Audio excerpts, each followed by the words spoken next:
Chers élus de Dieu, bien-aimés en Christ, notre Seigneur et Sauveur, que la grâce et la paix de Dieu reposent sur chacun de nous en Jésus-Christ. Donc, nous sommes là pour partager avec vous un enseignement. Cet enseignement, c'est pas moi qui l'ai décidé. Et c'était un jour, je suivais un témoignage sur la sorcellerie. C'est le témoignage d'un Congolais comme ça. Je suivais et directement, pendant que je suivais l'enseignement, je suivais le témoignage directement. La voix du Seigneur m'a communiqué audiblement. Ce n'était pas dans une vision, ni dans un rêve, ni dans une révélation, quoi que ce soit, mais audiblement, le Seigneur me dit, enseigne sur l'esprit de la franc-maçonnerie. L'esprit de la franc-maçonnerie. Et j'ai réfléchi, j'ai dit, mais comment je vais faire, puisque la franc-maçonnerie, c'est vraiment un domaine, c'est vraiment, je ne connais rien dans la franc-maçonnerie, je ne sais rien du tout. Et comment, et il dit, et je me suis posé la question, mais j'ai entendu la voix là une seule fois. Donc il faut enseigner sur l'esprit de la franc-maçonnerie. Et j'ai dit, ok, si c'est ta volonté, toi-même tu vas nous présenter, toi-même tu vas m'orienter, toi-même tu vas me communiquer ce que je dois faire. Et c'est ainsi que, après, je me suis mis à présenter, à préparer ces thèmes.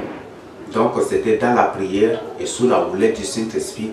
Et c'était vraiment merveilleux parce que moi je ne connais rien du tout dans la franc-maçonnerie. J'en sais rien du tout.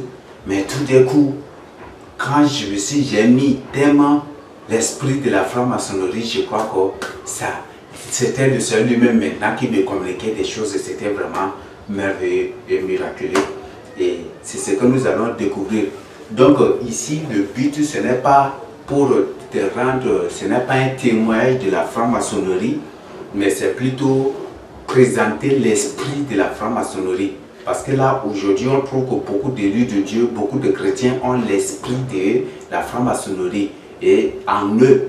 Tout comme certains ont l'esprit de Isabelle en eux, et certains ont l'esprit d'Isabelle en elles. Même il y a des gens qui ont des esprits d'Isabelle aussi.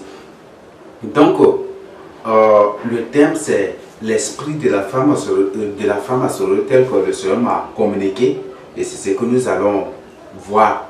Avant tout, nous allons prier pour dédier le moment pour que l'esprit lui-même puisse se diriger, puisse se contrôler, puisse se coordonner et puisse lui-même nous communiquer ce qu'il a déjà préparé. C'est comme moi j'ai ici, c'est bien que c'est lui qui m'a communiqué, mais je ne peux pas. Sans lui, je ne peux pas vous transmettre fidèlement. Je vais me confier, me recommander à lui et lui recommander ces moments, la coordination de ce moment, la houlette de ce moment pour que lui-même puisse se diriger. Père éternel, dirige ce moment, ordonne ce moment, mets-moi de côté, réduis-moi à la poussière de l'humilité. Écrase-moi à la poussière de l'humilité. Je m'écrase moi-même afin que tu sois élevé. Saint-Esprit, le Seigneur Jésus-Christ a dit dans Jean 16, 12 à 13 que c'est toi l'esprit de vérité qui nous conduira, qui nous orientera dans toutes choses, alors que tu nous communiques la profondeur de la volonté du Seigneur Jésus-Christ. Je me consacre à toi, je m'humilie, je me rabaisse devant toi, afin que tu sois élevé. Comme Jean-Baptiste a dit, il faut qu'il croisse et que je diminue. Moi aussi j'ai dit, il faut que tu croisses, il faut que tu croisses et que je diminue pour faire ta volonté, pour faire la volonté du Seigneur Jésus-Christ. Alors Père, je me consacre à toi. C'est Jésus, le vêtement de tes armures célestes et divines. Mon Dieu, je ne sais pas parler le français. J'ai des problèmes, des difficultés de parler français, tout cela. Mon Dieu Tout-Puissant, j'ai une langue lourde. Mais Père Céleste, mon Dieu, je te prie que toi-même tu puisses diriger, que toi-même tu puisses enseigner ta parole. Alors Père, que toi-même tu puisses me communiquer chaque mot, chaque phrase et chaque parole de cet enseignement pour mon Dieu Tout-Puissant, pour me faire du bien premièrement, avant de faire du bien aussi aux autres. Alors Père, accorde-nous ta grâce de comprendre ta parole. tout ce que tu as préparé, c'est le moment maintenant de nous les communiquer, de nous les exposer, de nous les révéler, afin de comprendre ta parole et de cesser de t'offenser et de cesser de, mon Dieu, d'imiter le monde et d'imiter les choses de ce monde et les gens de ce monde. Merci Seigneur Jésus-Christ, je me consacre à toi. Je prends, mon Dieu Tout-Puissant, la direction, la houlette, la coordination de ce moment, afin que tout soit fait par toi-même et dirigé, coordonné par toi-même, même à tes côtés, et que toi-même tu puisses enseigner ta parole. Au nom de Jésus-Christ, je t'invite, au nom de Seigneur Jésus-Christ, je t'implore, je te supplie de descendre pour agir. Alors Saint-Esprit, mets-toi à l'œuvre, et Seigneur Jésus-Christ, dirige ce moment, communique-moi, et tout ce que tu as déjà préparé dans ton rouleau de vie, mon Dieu, dans ta table de loi, ou tout ce que tu as à nous communiquer, que c'est le moment maintenant de le faire pour ta gloire. Au nom de Jésus, je te prie. Amen.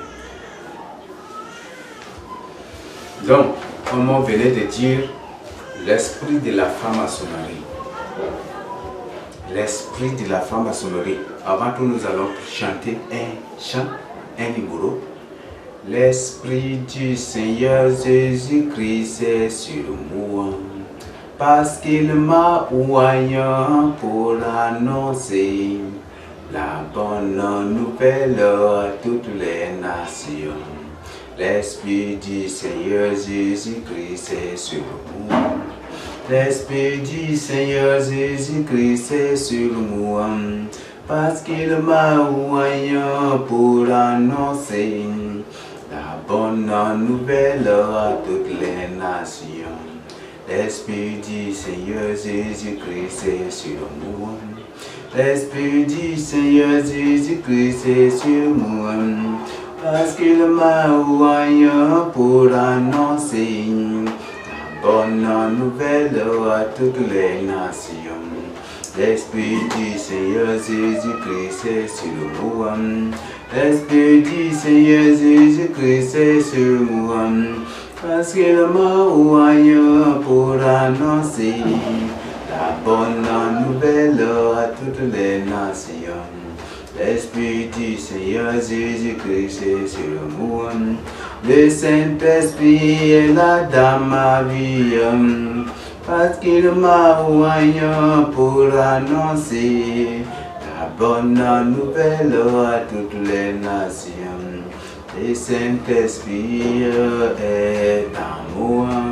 Jésus-Christ est là dans ma vie, parce qu'il m'a envoyé pour annoncer la bonne nouvelle à toutes les nations. L'Esprit du Seigneur Jésus-Christ est sur moi. Papa Père est là dans mon cœur, parce qu'il m'a envoyé pour annoncer la bonne nouvelle à toutes les nations. L'Esprit du Seigneur Jésus-Christ est sur moi. Ta parole est la vérité. Ta parole est la vérité. Ta parole, oui, ta parole est la vérité. Oui, ta parole est la vérité. Elle a franchi tous ceux qui sont liés. Elle a franchi tous ceux qui sont liés. Elle a franchi tous ceux qui sont liés. Elle a franchi tous ceux qui sont liés. Et elle guérit tous les malades.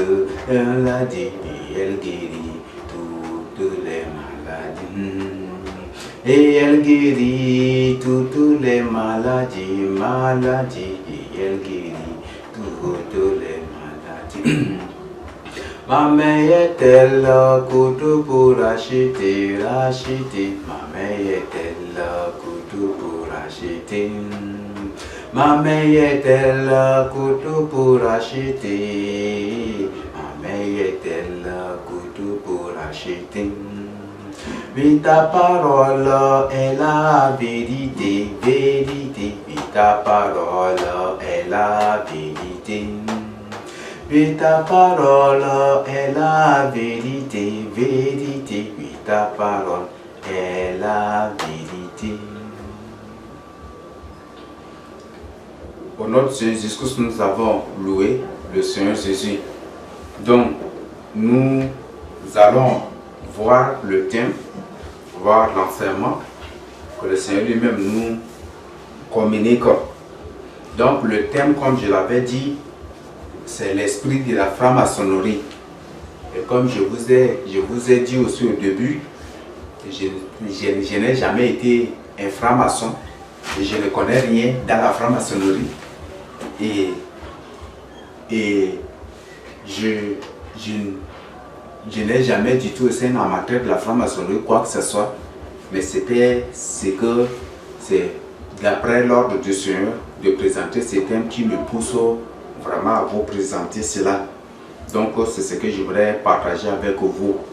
Donc avant tout, nous allons lire Acte 11, Acte 17 du verset 15. Acte 17, 15 à 24. Acte des apôtres 17, le verset 15 à 24. Donc je vais nous inviter à lire ou à écouter vraiment ces versets que je vais lire. Ceux qui accompagnaient Paul le conduisirent jusqu'à Athènes. Puis ils s'en retournèrent, chargés de transmettre à Silas et à Timothée l'ordre de le rejoindre au plus tôt. Comme Paul les attendait à Athènes, il sentait au-dedans de lui son esprit s'irriter à la vue de cette ville pleine d'idoles. Il s'entretenait donc dans la synagogue avec les Juifs et les hommes craignant Dieu. Et sur la place publique, chaque jour avec ceux qu'il reconnaîtrait, quelques philosophes épicuriens et historiens se mirent à parler avec lui. Et les uns disaient, que veut dire ce discoureur? D'autres l'entendant annoncer Jésus et la résurrection disaient, il semble qu'il annonce des divinités étrangères.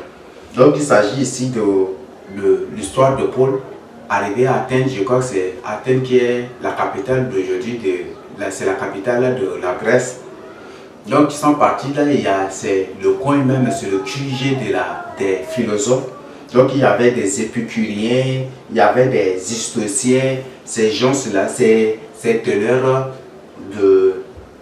des courants, des différents courants de philosophie. Ces gens, quand Paul était arrivé, pendant qu'il prêchait, annonçait la bonne nouvelle, les gens ont trouvé ça trop bizarre. Or, on trouve que la Grèce, c'est aussi la base, hein, c'est aussi, après Israël, c'est la Grèce aussi qui est comme le centre aussi du judaïsme. Parce que là, dans ce coin, il y a beaucoup de Juifs. Beaucoup de Juifs. Il y a beaucoup de Juifs. Là, je crois qu'avant que les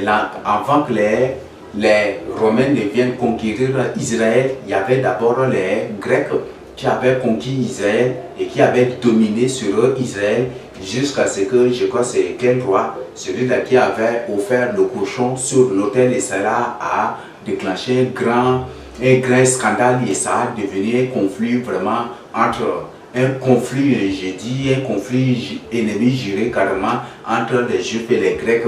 De ça, et ce qui a fait que les Grecs ont, entre-temps, les Grecs ont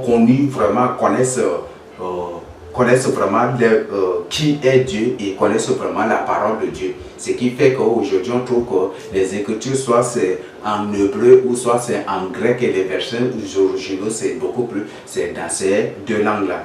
Donc, arrivé à Athènes, ces gens qui connaissaient bien Dieu, arrivés à Athènes, quand Paul était arrivé, il a vu que vraiment il y avait beaucoup d'idoles. Il était indigné par cela. Et il est obligé d'évangéliser. Au lieu de continuer, il était obligé de rester pour évangéliser. Et il a évangélisé les Juifs. Mais arrivé sur ces gens maintenant, ça était un problème. Et on voit ici que ce sont les philosophes, qui font face vraiment ici à Paul. Donc ce sont des philosophes Nous avons les épicuriens et les historiens. Ce sont ces gens-là, quand ils entendirent la bonne nouvelle, disent que ça c'est une nouvelle doctrine. Donc pour eux, Paul est venu avec une nouvelle, avec un nouveau courant philosophique encore, et ils ont trouvé ça trop étrange et ils l'ont traîné pour l'amener dans un autre endroit. Et là, je voudrais que nous retenions deux choses ici. Un, l'idolâtrie, et deux, la philosophie. Et nous allons découvrir que ça fait partie de l'esprit de la franc-maçonnerie. L'esprit de la franc-maçonnerie, l'idolâtrie et la philosophie. Là, c'est la philosophie, c'est la base de la franc-maçonnerie. Et aujourd'hui, quand tu prêches la vérité, aujourd'hui même, si tu prêches la vérité, tu vas voir que tous les gens vont te prendre à un philosophe. Si tu reçois une vision, une révélation, tu partages avec les gens, te qualifient d'un philosophe, d'une personne qui a imaginé des choses et écrit. C'est comme ça qu'on te qualifie. Et c'est de la sorte aussi qu'ils ont traité, Paul. Donc pour eux, c'est un nouveau courant philosophique encore qui est apporté. Donc il faut qu'il l'amène à la vue de tout le monde, devant tout le monde, pour que Paul expose vraiment cela et pour que cela devienne. Et on trouve que les philosophes aiment beaucoup les débats aussi. Donc c'est pour voir. Et après, quand ils ont trouvé que non, c'est pas vraiment c'est pas vraiment un courant philosophique, mais c'est la parole de Dieu et qui contredit leurs pratiques, qui condamne leurs pratiques, qui sont obligés de se retirer. Beaucoup s'étaient retirés et quelques-uns seulement qui ont accepté la bonne nouvelle aussi par la suite. Donc retenons que l'idolâtrie, c'est l'esprit de la franc-maçonnerie. L'idolâtrie, la philosophie d'abord et l'idolâtrie. Ça, c'est l'esprit de la franc-maçonnerie. Donc, et ce qui fait qu'aujourd'hui, les gens qualifient tout, la parole de Dieu même d'une philosophie. Même beaucoup disent que la Bible même c'est un livre de philosophie. Il y a beaucoup qui disent que les révélations, les visions, des choses que le Seigneur nous révèle, qu'on partage avec les gens, que c'est aussi de la philosophie, des choses imaginaires, des choses qu'on a imaginées, des choses beaucoup comme ça, et c'est ce qu'ils font. C'est leur liberté, mais les conséquences ça suivront aussi bientôt. Alors, ils le prirent et le menèrent à l'aéropage en disant: pourrions-nous savoir quelle est cette nouvelle doctrine que tu enseignes, car tu fais entendre des choses étranges. Encore une nouvelle doctrine. Donc on a trois choses. Là c'est vraiment capital. On a nouvelle doctrine, donc ça fait trois choses. On a l'esprit, la philosophie, nous avons l'idolâtrie et nous avons la nouvelle doctrine. Donc on dit c'est une nouvelle doctrine. Aujourd'hui, quand la vérité est présentée, on dit que non, ton truc là, ce n'est pas vraiment ça, c'est une nouvelle doctrine. Ne portez pas pantalon là, ça c'est une nouvelle doctrine. Ne portez pas les boucles d'oreilles, ça c'est une nouvelle doctrine. Et c'est ce que les gens disent aujourd'hui aussi. Ne portez pas les cravates. Non, ça c'est une nouvelle doctrine. Ne portez pas ceinture, ça c'est une nouvelle doctrine. Et tout c'est ce que les gens disent. Ce n'est pas biblique. Les gens ont limité Dieu. Ils ont réduit Dieu à une statue. Donc ça c'est terrible aujourd'hui. Les gens ont réduit Dieu. Ont limité Dieu et ont réduit Dieu en autre chose carrément. Dieu est libre de révéler toutes choses à ses enfants. Il est libre d'exprimer ce qu'il veut. C'est pas seulement la Bible, c'est ici des révélations. Il y a beaucoup d'autres choses que le Seigneur révèle. Si le Seigneur révèle quelque chose, prends ça vraiment au sérieux, mets en pratique. C'est Dieu qui révèle. Donc il ne faut pas dire non, la Bible n'a pas parlé de ça, donc je ne vais pas appliquer. Fais attention. Fais vraiment attention. Si c'est Dieu qui a révélé, il faut vraiment faire attention. Là, je voudrais que tu comprennes cela. Et si par tes connaissances, parce que les philosophes sont des grands connaisseurs, nous par tes connaissances dogmatiques de la parole de Dieu, si tu sais, si c'est ça aussi, en tout cas, ça c'est Ça, c'est ta liberté, mais tout ce que j'ai à te dire revient à la raison spirituelle. Demande, implore la présence de l'Esprit Saint dans ta vie, que le Saint-Esprit t'utilise. Mais il ne faut pas t'utiliser toi-même, mais laisse-toi plutôt diriger et utiliser par le Saint-Esprit, ça va beaucoup t'aider. Donc, troisième chose, nous avons la nouvelle doctrine. On dit que c'est que Paul est venu avec une nouvelle doctrine. Ah, ton truc là, ça c'est une nouvelle doctrine. Nous là, c'est comme ça. Ça, ce que tu dis là, ce que tu enseignes là, ce que tu témoignes là, ça c'est des nouvelles doctrines. C'est ce qu'ils ont dit. Parmi ces philosophes là, il y avait des juifs aussi. Et là, c'est que je voudrais, parce que aussi, c'est en sorte, grec, la Grèce là, en d'autres termes, est aussi la passion. Hein. C'est une autre passion aussi des juifs là. Il y a beaucoup de juifs en Grèce. Et en Athènes, tous ce sont, il y a parmi ces philosophes, il y a directement des juifs là. Et même la Bible nous a précisé aussi qu'il a rencontré les juifs, il a parlé, et après d'abord il est venu. Certainement, ces gens l'ont suivi pour écouter aussi le message. Car tu nous fais entendre des choses étranges. Nous voudrons donc savoir ce que cela peut être. Or, tous les Athéniens et les étrangers demeurant à Athènes ne passaient leur temps qu'à dire ou à écouter des nouvelles. C'est ce qui se passe. Je crois que pour ceux qui ont fait la philosophie, ou quand on apprenait la philosophie en terminale, en première terminale, de que vous allez voir.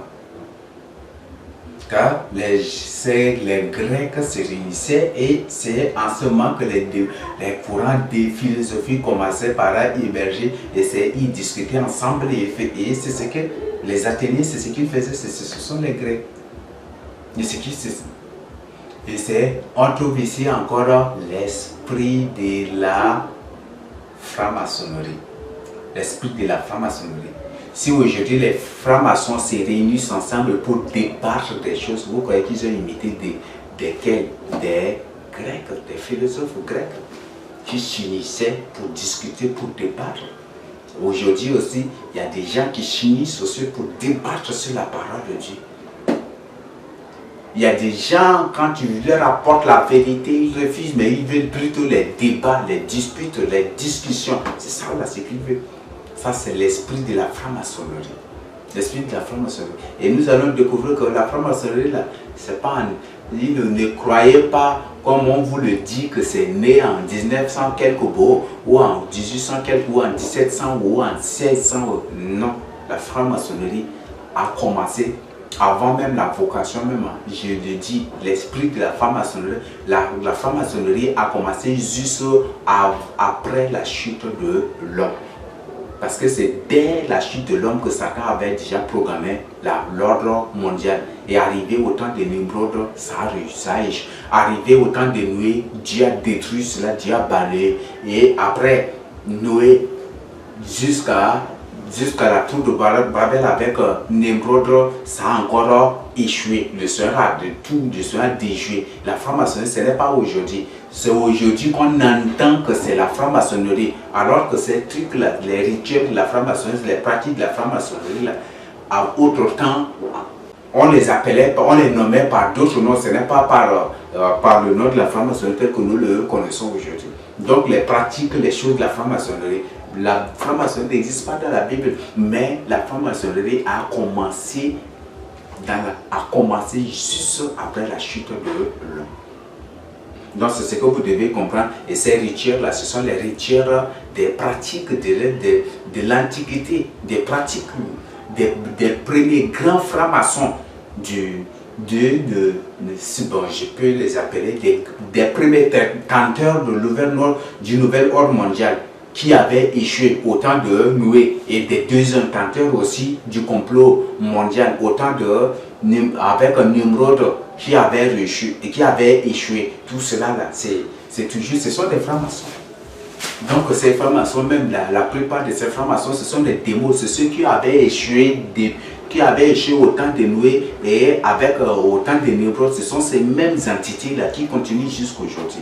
Donc la franc-maçonnerie, c'est juste un nom qu'ils ont attribué à cela, mais c'est une pratique qui a commencé avant, juste après la chute de l'homme. C'est ce que vous devez comprendre. Donc l'esprit de débat, c'est l'esprit de la franc-maçonnerie. Chercher à discuter, à débattre sur la parole de Dieu, c'est un esprit de la franc-maçonnerie. C'est pour ces gens, vous qui rendez des témoignages, ou parfois vous les musulmans qui, une fois être convertis, on vous demande d'aller débattre avec les autres musulmans. Ce sont des francs-maçons qui vous invitent, qui vous excitent à ces pratiques-là sans toutefois le savoir. Ne vous laissez point du tout séduire. Donc c'est ce que je voudrais que vous compreniez. Paul, debout au milieu de l'aréopage, dit: Homme athénien, je vous trouve à tous égards extrêmement religieux. Il se moque vraiment d'eux ici. Qu'il les trouve extrêmement religieux parce que tout ce qu'il a vu avec tout ce qu'ils sont vraiment, même leur enthousiasme, il a trouvé, il s'est moqué. C'est à sortir de moquerie. Il dit qu'il les trouve extrêmement religieux, oui. Mais ils ne sont pas des enfants de Dieu. C'est pour ça qu'il y a une différence entre une religion et suivre le Seigneur Jésus-Christ. Jésus-Christ n'est pas une religion et l'Église de Christ n'est pas une religion. Car en parcourant votre ville et en considérant les objets de votre dévotion, j'ai même découvert un Dieu inconnu. Ce que vous révérez sans le connaître, c'est ce que je vous annonce. Le Dieu qui a fait le monde et tout ce qui s'y trouve, étant le Seigneur du ciel et de la terre, n'habite point dans des temples faits de mains d'hommes. Donc il y a la suite où vous pouvez lire jusqu'au verset 34, mais moi je vais limite à ce niveau. Donc voilà ce qui était passé. Donc à travers ce texte biblique, on découvre d'abord l'esprit de l'idolâtrie. L'idolâtrie, c'est la sorcellerie. On ne peut jamais du tout parler de l'idolâtrie sans toutefois parler de la sorcellerie. Ça, c'est la première chose. Nous avons la philosophie. Ça, ce sont des esprits de la franc-maçonnerie. Nous avons une nouvelle doctrine.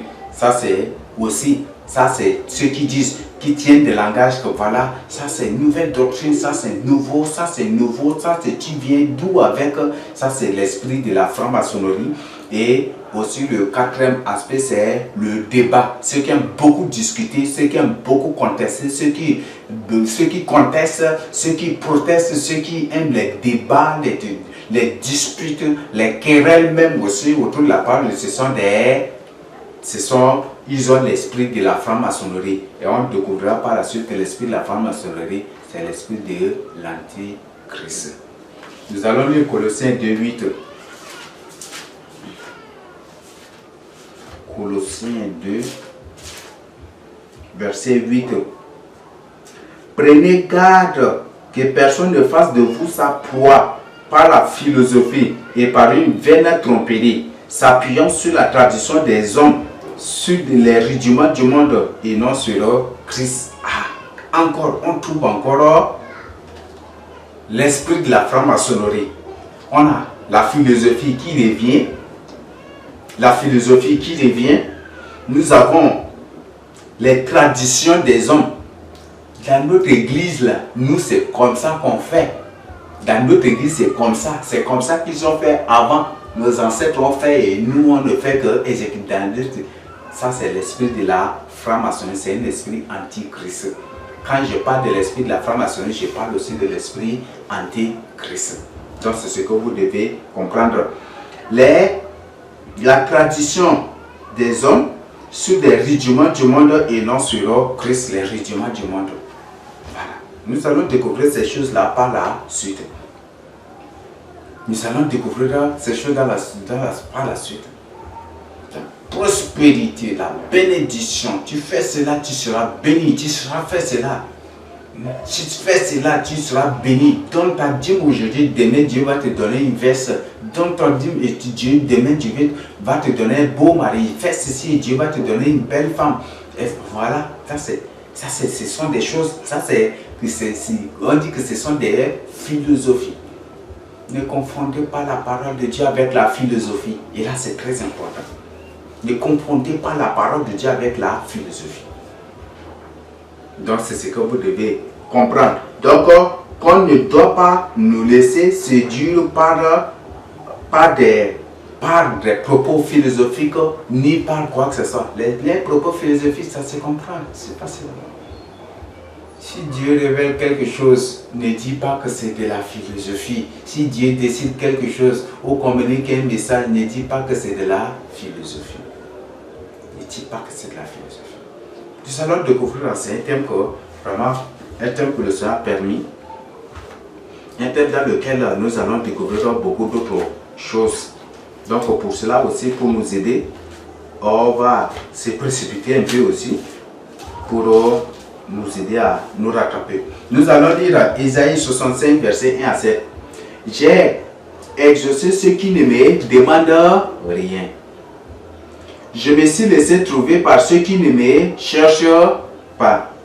Maintenant, deuxième point. J'ai dit, me voici, à une nation qui ne s'appelait pas de mon nom. J'ai tendu mes mains tous les jours vers un peuple rebelle. Tous les jours, le Seigneur tend ses mains vers un peuple rebelle. Un peuple rebelle. Une personne rebelle, je crois qu'il y a fort personne déjà partagé avec vous sur la signification spirituelle, biblique de la méchanceté et de la rébellion. Qui est un méchant? Un méchant, c'est celui qui connaît bien la vérité, qui connaît bien, qui connaît bien la vérité, qui sait bien que c'est une révélation qui vient de Dieu, qui sait bien que ce sont des paroles qui viennent de Dieu, qui sait bien que ce sont des choses qui viennent de Dieu, c'est une personne qui sait bien que c'est vrai ce que Dieu a révélé. Les enseignements qui suivent, mais qui refusent de mettre en pratique. Ça, c'est celui-là que Dieu appelle un méchant. Mais un rebelle, c'est celui-là qui sait bien, qui s'engage. Là, dans le contexte des rebelles, on a deux catégories de rebelles.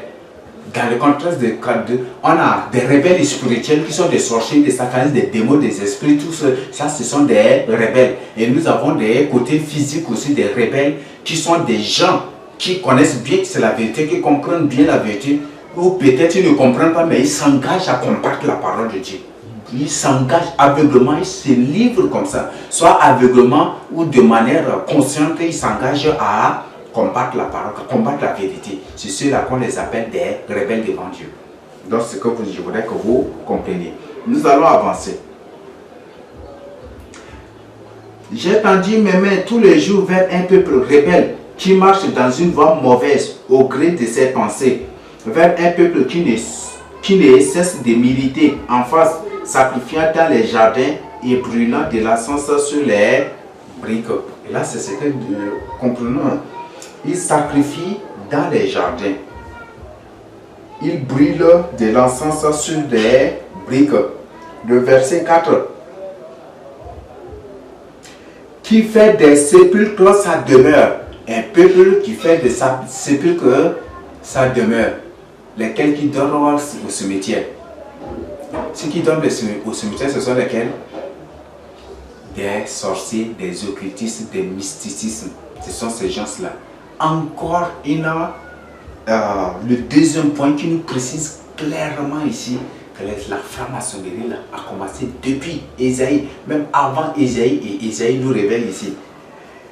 Et passe la nuit dans les cavernes. Passe la nuit dans les cavernes. Je reprends le verset. Qui fait des sépulcres sa demeure, qui passe la nuit dans les cavernes. Il s'agit de l'esprit de la magie, de la franc-maçonnerie ici, mangeant de la chair de porc et ayant dans ses vases des mains impures. Et ayant dans ses vases des mains impures. Qui dit, retire-toi, ne m'approche pas car je suis saint. De pareilles choses, c'est une fumée dans mes narines, c'est un feu qui brûle toujours. Voici ce que j'ai résolu par devers moi. Loin de mes terres, je leur ferai porter la peine. Je leur ferai porter la peine. Oui, je leur ferai porter la peine de vos crimes, dit l'Éternel, et des crimes de vos pères. qui ont brûlé de l'encens sur les montagnes et qui m'ont outragé sur les collines, et je leur mesurerai le salaire de leurs actions passées.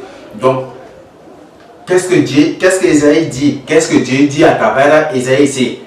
Que le peuple passe leur temps, ils passent leur temps, ils passent leur nuit dans les cavernes. Est-ce que c'est pas ça, c'est que les francs-maçons font? Quand on parle de caverne, qu'est-ce qu'une caverne? Qu'est-ce qu'une caverne?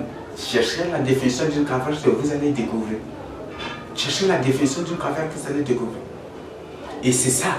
Et c'est des gens qui se cachent. Ils se cachent pour planifier des choses. Ils se cachent pour adorer d'autres dieux. Ils se cachent pour faire autre chose. Et c'est ça. C'est que Ésaïe nous a déjà dit ici. Moi-même ici, j'ai bien précisé. C'est l'esprit de la franc-maçonnerie. Parce que les francs-maçons, pour ils ne se rencontrent pas en public, mais ils se cachent d'abord dans les cavernes, ils se cachent dans les coins, dans les grottes, dans les autres coins pour faire leurs rituels. C'est ce qu'ils font. Et c'est ça la pratique de la franc-maçonnerie. Et là, je crois que nous présenter ici, c'est déjà présenté ici. Donc, Ésaïe 65, précisément le verset 4, nous présente déjà la franc-maçonnerie dans ses pratiques. Aujourd'hui, quand ils veulent se rencontrer, c'est dans des chambres secrètes, dans des coins, hautement à ces coins que si c'est des coins, même quand on parle des cavernes, c'est un trou souterrain aussi, une maison souterraine, des trucs, et c'est là où se rencontrent les francs-maçons aussi. Quand on parle d'une caverne, on trouve, c'est un lieu souterrain où se trouvent ces occultismes. Et c'est ce que les francs-maçons font aussi. Aujourd'hui, dans les pays ottomans, dans les pays où ils savent qu'il n'y a pas vraiment un réveil spirituel, il n'y a pas vraiment de vrais chrétiens, il n'y a que des chrétiens routines, des chrétiens traditionnels, c'est dans ces pays-là qu'ils n'ont pas peur de présenter leur vie.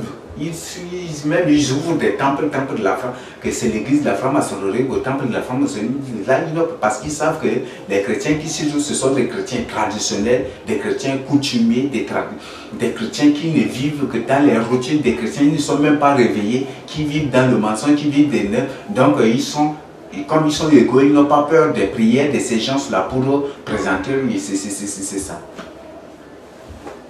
Nous allons lire Ésaïe 29, 15. Ésaïe 29, 15.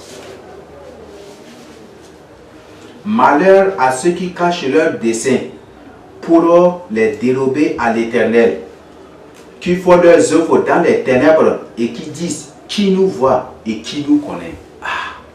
Je reprends encore la lecture. Malheur à ceux qui cachent leurs desseins pour les dérober à l'Éternel, qui font leurs œuvres dans les ténèbres, la franc-maçonnerie, et qui disent qui nous voit et qui nous connaît. Qui cachent leurs desseins, leurs projets. Les francs-maçons, ils frappent, ils projettent des choses, ils forcent des projets, ils rédigent des plans, des trucs, ils font tout. Mais ils disent, mais en faisant ces choses, ils disent que Dieu ne les voit pas. Dieu ne les voit pas. Ils planifient tout, des guerres, tout. Ceux qui planifient tout sur la terre. Mais ils le font dans les secrets. Ils cachent leurs desseins. La Bible a bien parlé ici des ténèbres, des œuvres dans les ténèbres. Quand ils se rencontrent, il n'y a rien que de l'obscurité. C'est dans l'obscurité totale. Et ils ne présentent qu'une seule lumière et ils disent que c'est ça la lumière qui doit éclairer le monde. La lumière luciférienne. C'est aussi le culte des illuminations. Quand je parle des francs-maçons, je ne parle pas de la franc-maçonnerie en tant que tel seulement, mais on va trouver qu'il y a plusieurs, les illuminations, tous ces gens, on va les découvrir. Ils sont dans la franc-maçonnerie aussi. Quand on parle des francs-maçons, on parle des illuminations, on doit parler absolument des francs-maçons aussi. Parce que ce sont les hauts francs-maçons là qu'on les appelle des Illuminati. Donc quand je parle de la franc-maçonnerie, si vous comprenez aussi que je parle des Illuminati, je parle de tous ces gens-là qui œuvrent dans les ténèbres pour l'ordre mondial, qui œuvrent dans les ténèbres pour l'antichrist, puis œuvre dans les ténèbres, qui font tout dans les ténèbres pour avoir des gens, pour soumettre les gens sous l'autorité de l'antichrist et à les soumettre sous l'adoration aussi de Satan. Donc voilà l'esprit de la franc-maçonnerie. Donc à travers cela, on découvre que la franc-maçonnerie, c'est une pratique ténèbres, c'est une pratique de ténèbres, c'est une pratique qui n'a pas commencé en 1915, ni en 19, ni en 1600, ni en 1500, ni en 1700, ni en 1400, ni en 1300, mais c'est une pratique qui a commencé qui a commencé juste après la chute de l'homme. Donc on a première tentative de l'ordre mondial au temps de Noé, ça a échoué parce que le Seigneur a déployé le dirige pour les balayer, pour laisser les autres, parce que tout le monde avait accepté l'ordre mondial, avait accepté les règles, les commandements, les pratiques de l'ordre mondial, et c'est comme ça qu'en réalité ils ont tué. Et même on voit au temps de Noé, pour réussir à avoir toute l'humanité, qu'est-ce qu'ils ont fait? Les démons sont venus d'abord, ils ont habité avec les humains. C'est la même chose aussi. Plus de 5 milliards de démons. Plus de 5 milliards de personnes qui sont des démons en forme humaine. Ce ne sont pas des humains. Ce ne sont pas des humains, ce sont des extraterrestres, des démons qui ont différentes missions. Pas tous ceux que tu rencontres ou tous ceux que tu vois passer, aller, venir ou que tu les salues là, qui sont des humains. Non. La chute l'informe. Donc la franc-maçonnerie. Et après, au premier complot mondial, ils ont échoué. Deuxième complot mondial, le Seigneur les a dispersés partout. Et troisième complot mondial qui arrive et le Seigneur lui-même va permettre cela.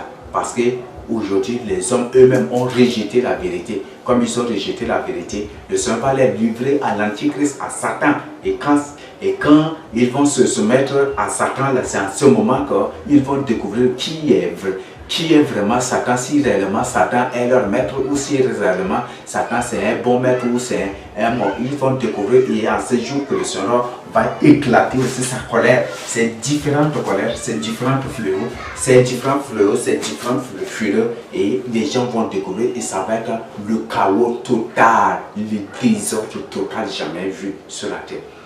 La Bible a dit qu'une détresse jamais vue. Et c'est ce que l'humanité va bientôt subir pendant l'ordre mondial. Aujourd'hui, les gens sont mobilisés. Ce sont ceux qui se mobilisent là qui vont être des premières victimes. Ce sont ces gens-là qui vont être des premières victimes. Donc, pour avancer, nous allons découvrir, nous allons chercher à découvrir qui est l'esprit. Comme le thème, c'est l'esprit de la franc-maçonnerie. Donc, on va découvrir l'esprit, c'est quoi? Il s'agit de quel esprit? Je ne parle pas du Saint-Esprit, je ne parle pas de l'esprit humain, mais cet esprit, en définition, c'est un démon. Donc, en définition, c'est un démon. Et la franc-maçonnerie, c'est une secte satanique.